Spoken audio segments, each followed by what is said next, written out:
Joining us right now is Democratic Congresswoman Zoe Lofgren from California. For more on this, let's talk about what you expect tonight, Congresswoman. You're going to hear from the president. The White House has said his focus is going to be on the economy and much more, but on the economy. What do you think the main alternative argument is that you would like to hear from Democrats afterward?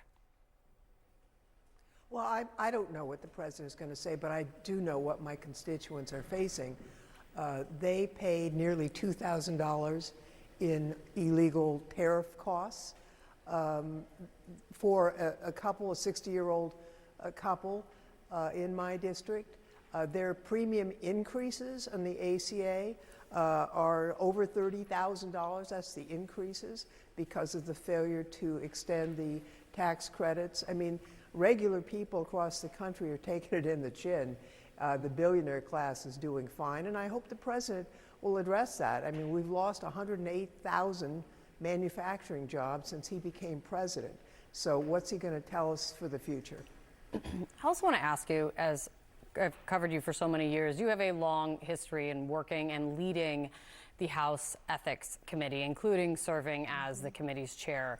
Right now, the House is facing a situation with Congressman Tony Gonzales, who is facing allegations that he had an affair with a staffer who later died by suicide. He denies the affair with the staffer. There are questions of should he resign from his position. The House Speaker has said he was waiting for an investigation to play out and for the process to carry forward. What do you think should happen?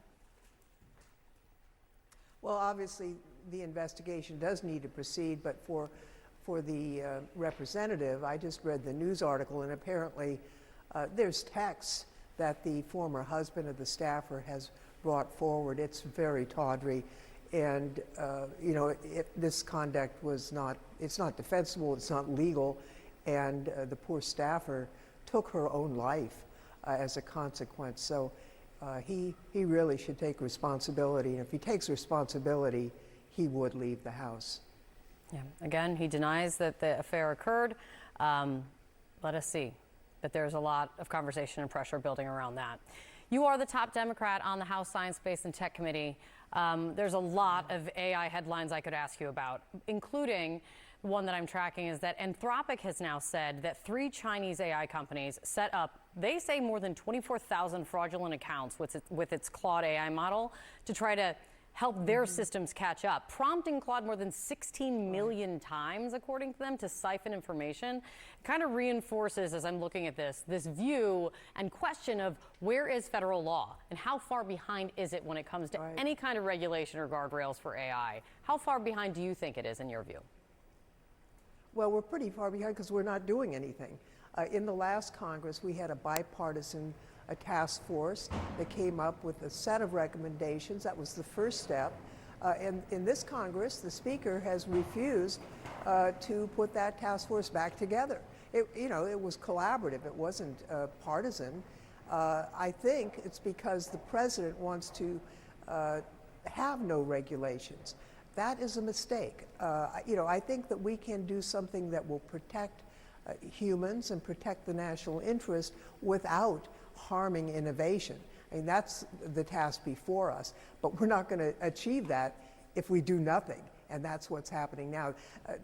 Hakeem Jeffries, the minority leader, the Democratic leader, has asked a bunch of us Democrats to try and get together and put together our own proposals, but that's not the way to do it. It's the bipartisan effort that is missing. I mean, I'm glad that Hakeem took that step. That's all he can do as in the minority.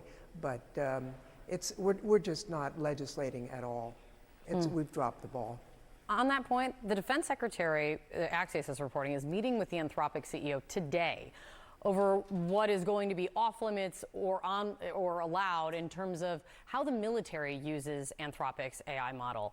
Do you think the Pentagon should have essentially unfettered access to use Claude as it wants, even in developing autonomous weapons and conducting mass surveillance?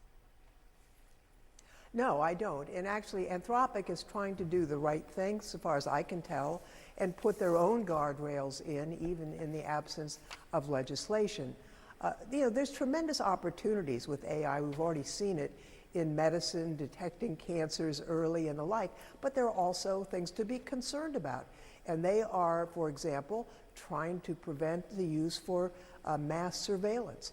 I believe that Americans' privacy should be protected. Now, that's an area where, once again, we've dropped the ball here in Congress. We don't have strong privacy legislation, although California does, and that sort of set the standard. So I think, as best I can tell, the Pentagon is trying to talk Anthropic out of doing the responsible thing.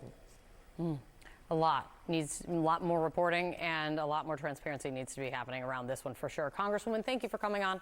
Appreciate it. John.